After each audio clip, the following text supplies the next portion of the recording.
Hello, welcome to Goodnight Flagstaff. I'm Kama O'Connor, a local instructor at Northern Arizona University and Coconino Community College. Thank you for tuning in to our Goodnight Flagstaff community story time.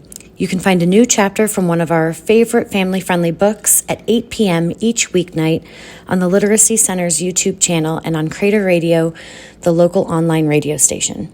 The previous chapter is replayed on Crater Radio each weeknight at about 7:30, just before the new chapter airs. You can also listen to all previous Goodnight Flagstaff recordings on YouTube. We are currently reading The Two Towers by J.R.R. Tolkien. If you'd like to check it out, to read along with us at home, it is available at the library. Check one out today with your Coconino County Library card. Also, please email us if you'd like to join our team of readers and connect with your community through stories. All ages welcome. Our email is goodnightflagstaff@gmail.com. Last time we read together, Frodo, Sam, and Gollum parted ways with Faramir, who gave them food and staves to help them on their way. They stayed in the woods as long as they could, then headed east under cover at night. But soon the day was just as dark as the night, and the land became harder to travel across, but they kept going. They reached the crossroads and had to take them because it was the only way. Will they be able to leave the roads without the enemy seeing them? And now, Chapter 8, The Stairs of Cirith Ungol. Gollum was tugging at Frodo's cloak and hissing with fear and impatience. "We must go," he said. "We mustn't stand here. Make haste." Reluctantly, Frodo turned his back on the west and followed as his guide led him out into the darkness of the east. They left the ring of trees and crept along the road towards the mountains. This road, too, ran straight for a while, but soon it began to bend away southwards until it came right under the great shoulder of rock that they had seen from the distance. Black and forbidding, it loomed above them, darker than the dark sky behind. Crawling under its shadow, the road went on, and rounding it, sprang east again and began to climb steeply. Frodo and Sam were plodding along with heavy hearts, no longer able to care greatly about their peril. Frodo's head was bowed, his burden was dragging him down again. As soon as the great crossroads had been passed, the weight of it, almost forgotten in Ithilien, had begun to grow once more. Now, feeling the way become steep before his feet, he looked wearily up, and then he saw it, even as Gollum had said that he would, the city of Ringwraiths. He cowered against the stony bank. A long, tilted valley, a deep gulf of shadow, ran back far into the mountains. Upon the further side, some way within the valley's arms, high on the rocky seat upon the black knees of Ethel Duath, stood the walls and tower of Minas Morgul. All was dark about it, earth and sky, but it was lit with light. Not the imprisoned moonlight welling through the marble walls of Minas Ithil long ago, tower of the moon, fair and radiant in the hollow of the hills. Paler indeed than the moon ailing in some slow eclipse was the light of it now, wavering and blowing like a noisome exhalation of decay, a corpse light, a light that illuminated nothing. And the walls and tower windows showed like countless black holes looking inward in emptiness. But the topmost course of the tower revolved slowly, first one way and then another, a huge ghostly head leering into the night. For a moment, three companions stood there, shrinking, staring up with unwilling eyes. Gollum was the first to recover. Again, he pulled at their cloaks urgently, but he spoke no word. Almost he dragged them forward. Every step was reluctant, and time seemed to slow its pace, so that between the raising of a foot and the setting of it down, minutes of loathing passed. So they came slowly to the white bridge. Here the road, gleaming faintly, passed over the stream in the midst of the valley and went on, winding deviously up towards the city's gate, a black mouth opening in the outer circle of the northward walls. Wide flats lay on either bank, shadowy meads filled with pale white flowers. Luminous these were too, beautiful, and yet horrible of shape, like the demented forms in an uneasy dream, and they gave forth a faint, sickening charnel smell. An odor of rottenness filled the air. From mead to mead the bridge sprang. Figures stood there at its head, carven with cunning in forms human and bestial, but all corrupt and loathsome. The water flowing beneath was silent, and it steamed, but the vapor that rose from it, curling and twisting about the bridge, was deadly cold. Frodo felt his senses reeling and his mind darkening. Then suddenly, as if some force were at work other than his own will, he began to hurry, tottering forward, his groping hands held out, his head lolling from side to side. Both Sam and Gollum ran after him. Sam caught his master in his arms as he stumbled and almost fell right on the threshold of the bridge. "Not that way! No, not that way!" whispered Gollum. But the breath between his teeth seemed to tear the heavy stillness like a whistle, and he cowered to the ground in terror. "Hold up, Mr. Frodo," muttered Sam in Frodo's ear. "Come back, not that way. Gollum says not, and for once I agree with him." Frodo passed his hand over his brow and wrenched his eyes away from the city on the hill. The luminous tower fascinated him, and he fought the desire that was on him to run up the gleaming road towards its gate. At last, with an effort, he turned back, and as he did so, he felt the ring resisting him, dragging at the chain about his neck, and his eyes, too, as he looked away, seemed for the moment to have been blinded. The darkness before him was impenetrable. Gollum, crawling on the ground like a frightened animal, was already vanishing into the gloom. Sam, supporting and guiding his stumbling master, followed after him as quickly as he could. Not far from the near bank of the stream, there was a gap in the stone wall beside the road. Through this they passed, and Sam saw that they were on a narrow path that gleamed faintly at first, as the main road did, until climbing above the meads of deadly flowers it faded and went dark, winding its crooked way up into the northern sides of the valley. Along this path the hobbits trudged side by side, unable to see Gollum in front of them, except when he turned back to beckon them on. Then his eyes shone with a green-white light, reflecting the noisome Morgul sheen, perhaps, or kindled by some answering mood within. Of that deadly gleam and of the dark eye-holes Frodo and Sam were always conscious, ever glancing fearfully over their shoulders and ever dragging their eyes back to find the darkening path. Slowly they labored on. As they rose above the stench and vapors of the poisonous stream, their breath became easier and their heads clearer, but now their limbs were deadly tired, as if they had walked all night under a burden or had been swimming long against a heavy tide of water. At last they could go no further without a halt. Frodo stopped and sat down on a stone. They had now climbed up to the top of a great hump of bare rock. Ahead of them there was a bay in the valley side, and round the head of this the path went on, no more than a wide ledge with a chasm on the right. Across the sheer southward face of the mountain it crawled upwards until it disappeared into the blackness above.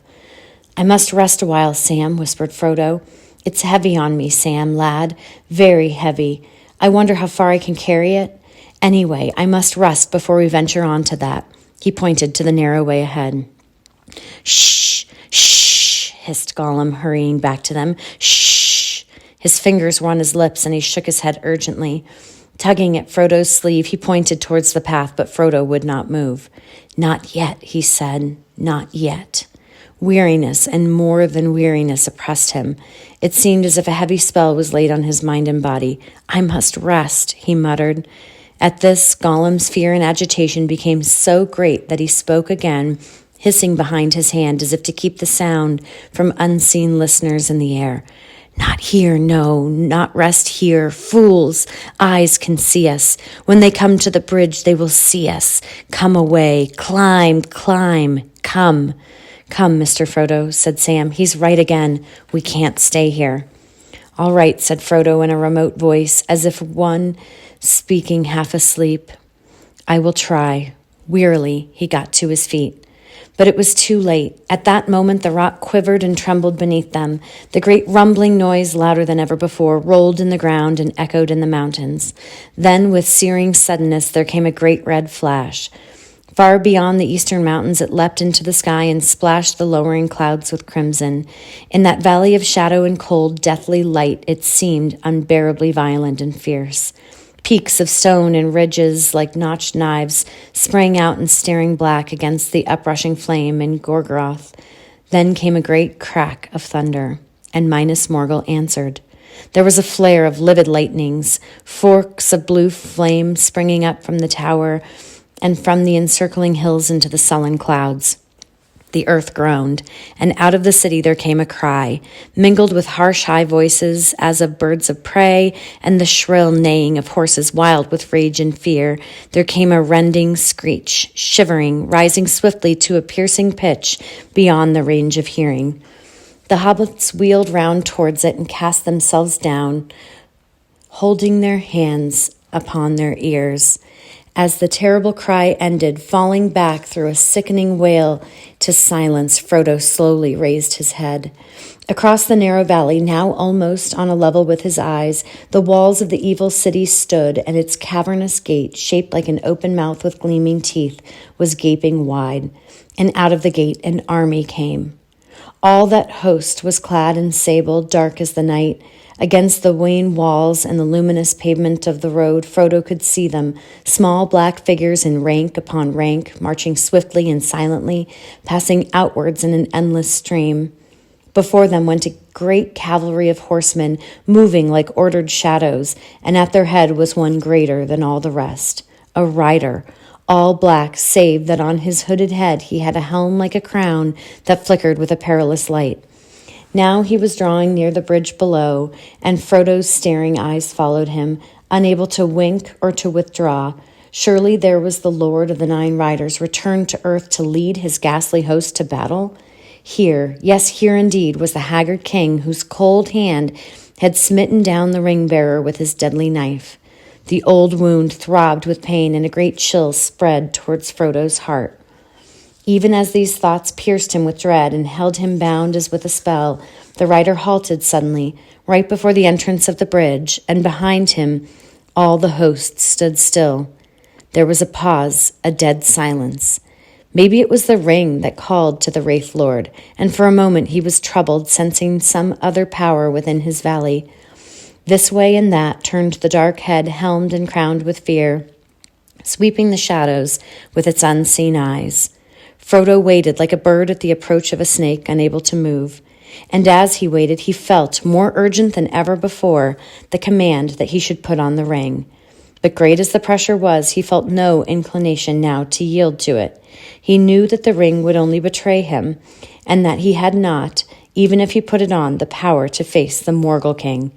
Not yet. There was no longer any answer to that command in his own will, dismayed by terror though it was, and he felt only the beating upon him of a great power from outside. It took his hand, and as Frodo watched with his mind, not willing it but in suspense, as if he looked on some old story far away, it moved the hand inch by inch towards the chain upon his neck. Then his own will stirred slowly. It forced the hand back and set it to find another thing, a thing lying hidden near his breast. Cold and hard it seemed as his grip closed on it, the phial of Galadriel, so long treasured and almost forgotten till that hour. As he touched it, for a while all he thought of the ring was banished from his mind. He sighed and bent his head. At that moment the Wraith King turned and spurred his horse and rode across the bridge, and all his dark host followed him. Maybe the elven hoods defied his unseen eyes, and the mind of his small enemy, being strengthened, had turned aside his thought. But he was in haste. Already the hour had struck, and at his great master's bidding he must march with war into the west. Soon he had passed like a shadow into shadow down the winding road, and behind him still the black ranks crossed the bridge. So great an army had never issued from that vale since the days of Isildur's might. No host so fell and strong in arms had yet assailed the fords of Anduin, and yet it was but one, and not the greatest of the hosts that Mordor now sent forth. Frodo stirred, and suddenly his heart went out to Faramir. The storm has burst at last, he thought. This great array of spears and swords is going to Osgiliath. Will Faramir get across in time? He guessed it, but did he know the hour? And who can now hold the fords when the king of the Nine Riders comes? And other armies will come. I'm too late. All is lost. I tarried on the way. All is lost. And if my errand is performed, no one will ever know. There will be no one I can tell. It will be in vain. Overcome with weakness, he wept, and still the host of Morgul crossed the bridge. Then at a great distance, as if it came out of memories of the Shire, some sunlit early morning when the day called and doors were opening, he heard Sam's voice speaking. "Wake up, Mr. Frodo, wake up!" Had the voice added, "Your breakfast is ready," he would have hardly been surprised. Certainly, Sam was urgent. "Wake up, Mr. Frodo, they're gone," he said.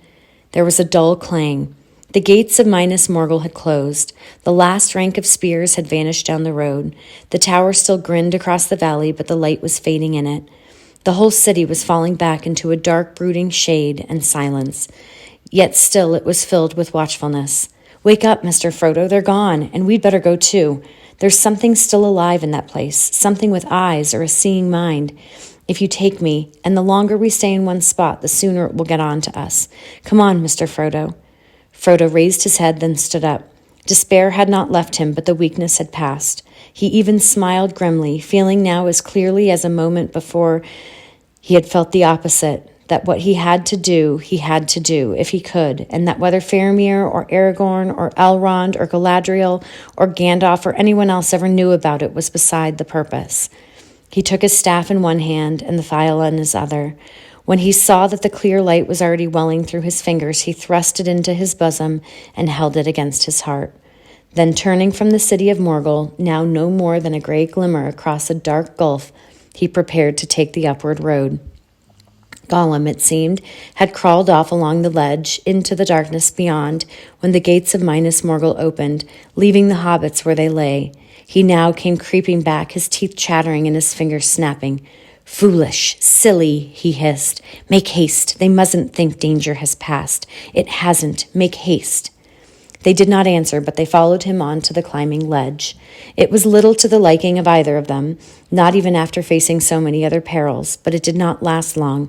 Soon the path reached a rounded angle where the mountainside swelled out again, and there it suddenly entered a narrow opening in the rock. They had come to the first stair that Gollum had spoken of. The darkness was almost complete, and they could see nothing much beyond their hands' stretch. But Gollum's eyes shone pale several feet above as he turned back towards them. "Careful," he whispered. "Steps, lots of steps. Must be careful." Care was certainly needed. Frodo and Sam at first felt easier, having now a wall on either side, but the stairway was almost as steep as a ladder, and as they climbed up and up, they became more and more aware of the long black fall behind them, and the steps were narrow, spaced unevenly, and often treacherous. They were worn and smooth at the edges, and some were broken, and some cracked as foot was set upon them.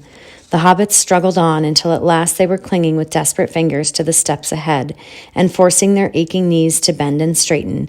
And ever as the stair cut its way deeper into the sheer mountain, the rocky walls rose higher and higher above their heads. At length, just as they felt they could endure no more, they saw Gollum's eyes peering down at them again. "We're up," he whispered. "First stairs past. Clever hobbits to climb so high, very clever hobbits. Just a few more little steps. That's all. Yes." Dizzy and very tired, Sam and Frodo following him, crawled up the last step and sat down, rubbing their legs and knees. They were in a deep, dark passage that seemed still to go up before them, though at a gentler slope and without the steps. Gollum did not let them rest long. "There's another stair still," he said. "Much longer stair. Rest when we get to the top of next stair. Not yet." Sam groaned. "Longer, did you say?" he asked. Yes, longer," said Gollum, "but not so difficult. Hobbits have climbed the straight stair. Next comes the winding stair." "And what after that?" said Sam. "We shall see," said Gollum softly. "Oh, yes, we shall see." "I thought you said there was a tunnel," said Sam. "Isn't there a tunnel or something to go through?" "Oh, yes, there's a tunnel," said Gollum. "But hobbits can rest before they try that. If they get through that, they'll be very nearly at the top. Very nearly if they get through. Oh, yes." Frodo shivered. The climb had made him sweat, but now he felt cold and clammy, and there was a chill draught in the dark passage, blowing down from the invisible heights above. He got up and shook himself. "Well, let's go on," he said. "This is no place to sit in." The passage seemed to go on for miles, and always the chill air flowed over them, rising as they went on to a bitter wind. The mountains seemed to be trying with their deadly breath to daunt them. and turn them back from the secrets of the high places, or to blow them away into the darkness behind. They only knew that they had come to the end when suddenly they felt no wall at their right hand. They could see very little. Great black shapeless masses and deep gray shadows loomed above them and about them, but now and again a dull red light flickered up under the lowering clouds, and for a moment they were aware of tall peaks, in front and on either side like pillars holding up a vast sagging roof. They seemed to have climbed up many hundreds of feet onto a wide shelf. A cliff was on their left and a chasm on their right. Gollum led the way close under the cliff. For the present they were no longer climbing, but the ground was now more broken and dangerous in the dark, and there were blocks and lumps of fallen stone in the way.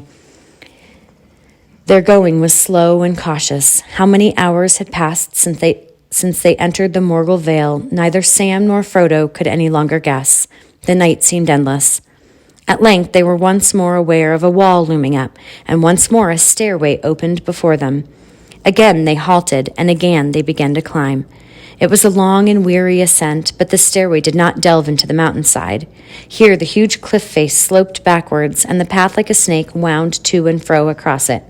At one point it crawled sideways right to the edge of a dark chasm, and Frodo, glancing down, saw below him a vast, deep pit, the great ravine at the head of the Morgul Valley. Down in its depths glimmered like a glowworm thread the wraith road from the dead city to the nameless pass. He turned hastily away. Still on and up the stairway bent and crawled, until at last with a final flight, short and straight, it climbed out again onto another level. The path had veered away from the main pass in the great ravine, and it now followed its own perilous course at the bottom of a lesser cleft among the higher regions of the Ephel Duath. Dimly the hobbits could discern tall piers and jagged pinnacles of stone on either side, between which were giant crevices and fissures blacker than the night, where forgotten winters had gnawed and carved the sunless stone. And now the red light in the sky seemed stronger, though they could not tell whether a dreadful morning were indeed coming to this place of shadow, or whether they saw only the flame of some great violence of Sauron in the torment of Gargaroth beyond. Still far ahead and still high above, Frodo, looking up, saw, as he guessed, the very crown of this bitter road. Against the sullen redness of the eastern sky, a cleft was outlined in the topmost ridge, narrow, deep cloven between two black shoulders, and on either shoulder was a horn of stone. He paused and looked more attentively. The horn upon the left was tall and slender, and in it burned a red light, or else the red light in the land beyond was shining through a hole. He saw now. It was a black tower poised above the outer pass. He touched Sam's arm and pointed. "I don't like the look of that," said Sam. "So this secret way of yours is guarded after all," he growled, turning to Gollum. "As you knew all along, I suppose." "All ways are watched, yes," said Gollum. "Of course they are, but hobbits must try some way. This may be the least watched. Perhaps they've all gone away to big battle, perhaps." "Perhaps," grunted Sam. "Well, it still seems a long way off and a long way up before we get there, and there's still the tunnel.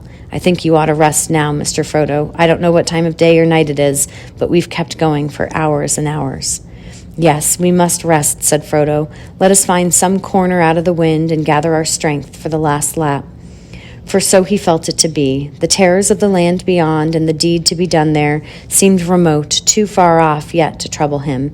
All his mind was bent on getting through or over this impenetrable wall and guard.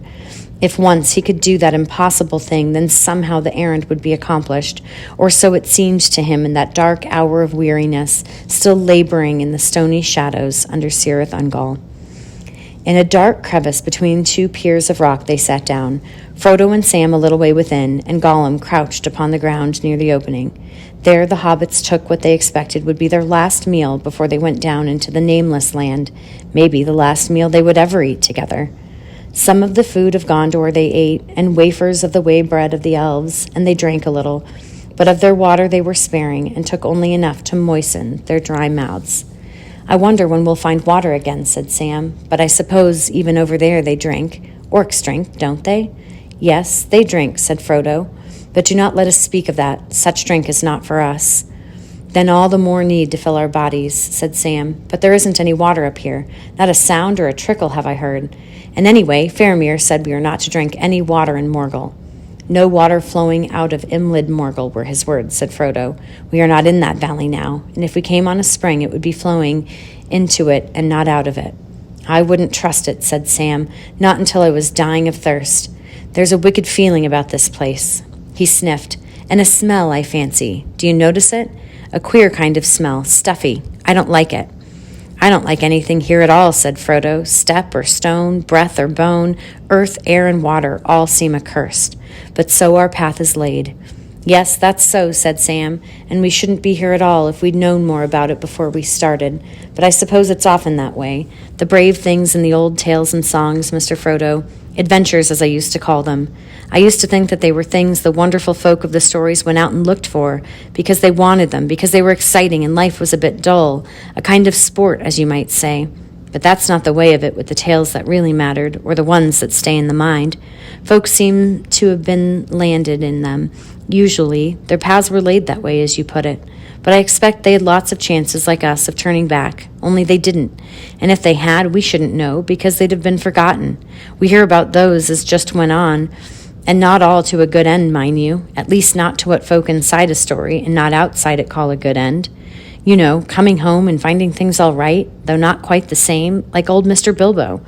But those aren't always the best tales to hear, though they may be the best tales to get landed in. I wonder what sort of tale we've fallen into. I wonder, said Frodo, but I don't know, and that's the way of a real tale.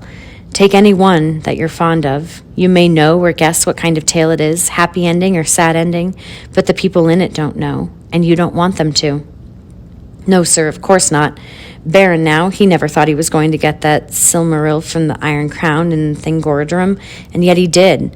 And that was a worse place and blacker danger than ours. But that's a long tale, of course, and goes on past the happiness and into grief and beyond it.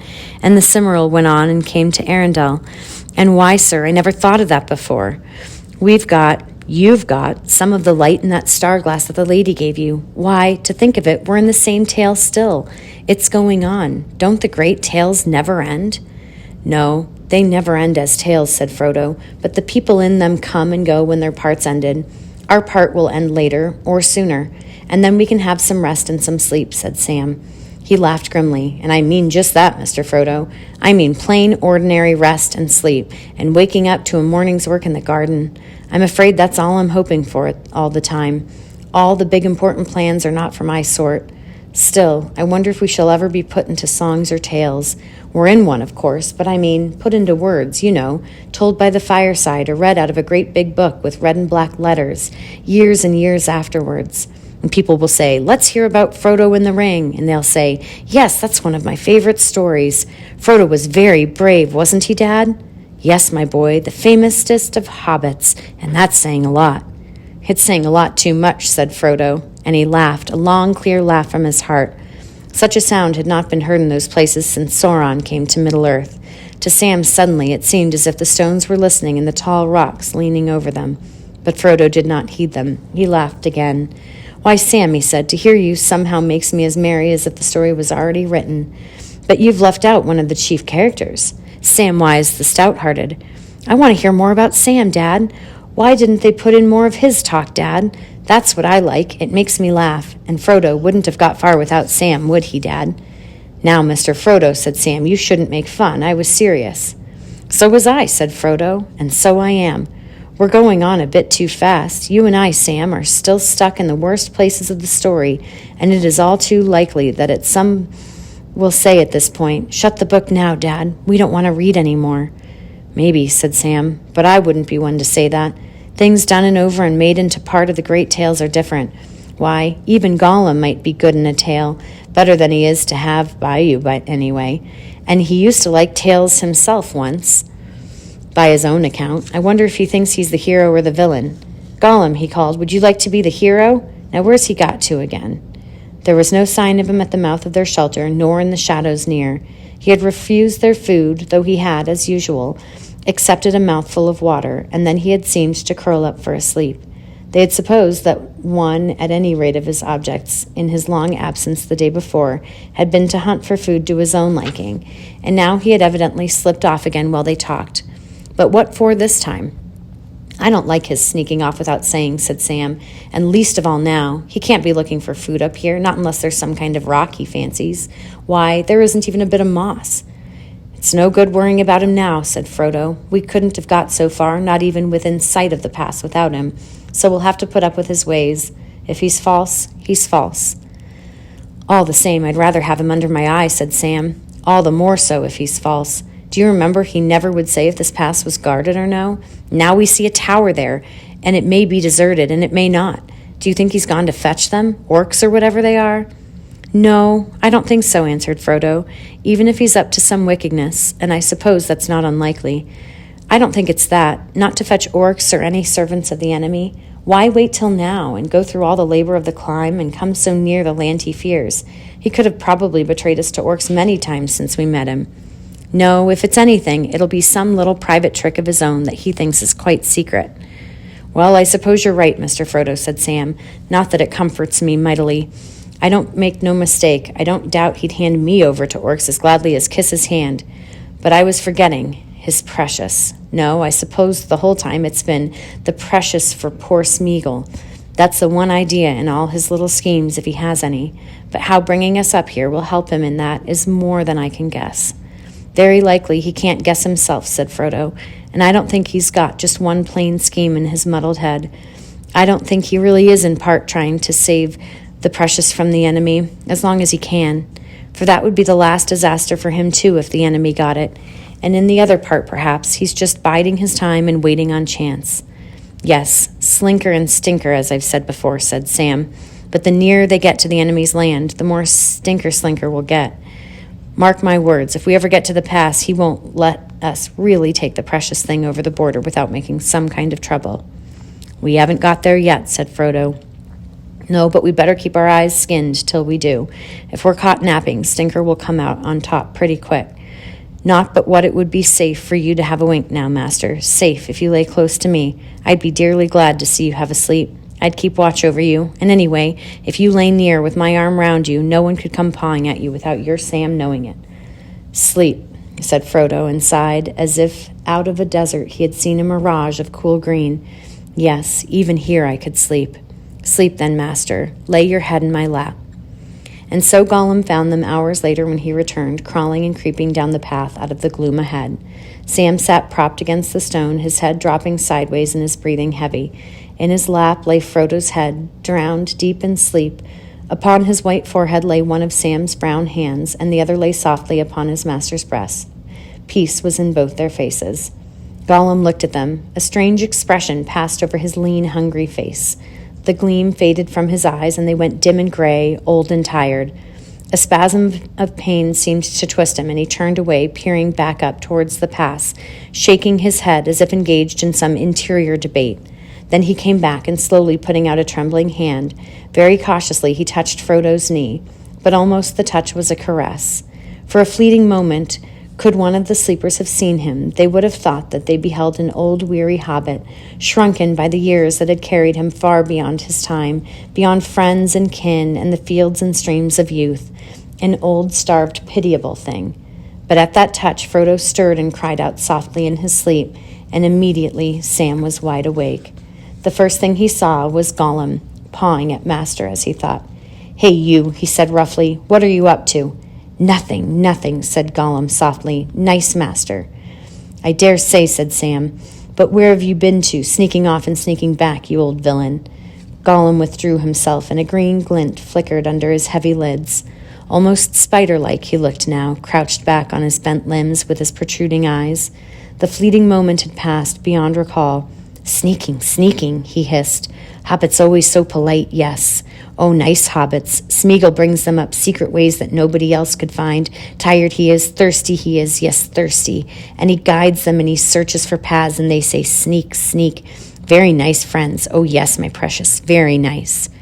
Sam felt a bit remorseful, though not more trustful. "Sorry," he said. "I'm sorry, but you startled me out of my sleep, and I shouldn't have been sleeping, and that made me a bit sharp. But Mr. Frodo, he's that tired, I asked him to have a wink, and well, that's how it is. Sorry, but where have you been to?" "Sneaking," said Gollum, and the green glint did not leave his eyes. "Oh, very well," said Sam. "Have it your own way. I don't suppose it's so far from the truth. And now we'd better all be sneaking along together. What's the time? Is it today or tomorrow? It's tomorrow, said Gollum. Or this was tomorrow when hobbits went to sleep. Very foolish, very dangerous, if poor Smeagol wasn't sneaking about to watch. I think we shall get tired of that word soon, said Sam. But never mind, I'll wake Master up. Gently, he smoothed the hair back from Frodo's brow and bending down spoke softly to him. Wake up, Mr. Frodo, wake up. Frodo stirred and opened his eyes and smiled, seeing Sam's face bending over him. Calling me early, aren't you, Sam? He said. It's dark still. Yes, it's always dark here, said Sam. But Gollum's come back, Mr. Frodo, and he says it's tomorrow, so we must be walking on. The last lap. Frodo drew a deep breath and sat up. The last lap, he said. Hello, Smeagol. Found any food? Have you had any rest? No food, no rest, nothing for Smeagol, said Gollum. He's a sneak. Sam clicked his tongue but restrained himself. Don't take names to yourself, Smeagol, said Frodo. It's unwise, whether they are true or false. Smeagol has to take what's given him, answered Gollum. He was given that name by kind Master Samwise, the hobbit that knows so much. Frodo looked at Sam. Yes, sir, he said. I did use the word. Waking up out of my sleep, sudden and all, finding him at hand. I said I was sorry, but soon I shan't be. Come, let it pass then, said Frodo. But now we seem to have come to the point, you and I, Smeagol. Tell me, can we find the rest of the way by ourselves? We're in sight of the pass, of a way in, and if we can find it now, then I suppose our agreement can be said to be over. You have done what you promised, and you're free to go back to food and rest, wherever you wish to go, except to the servants of the enemy.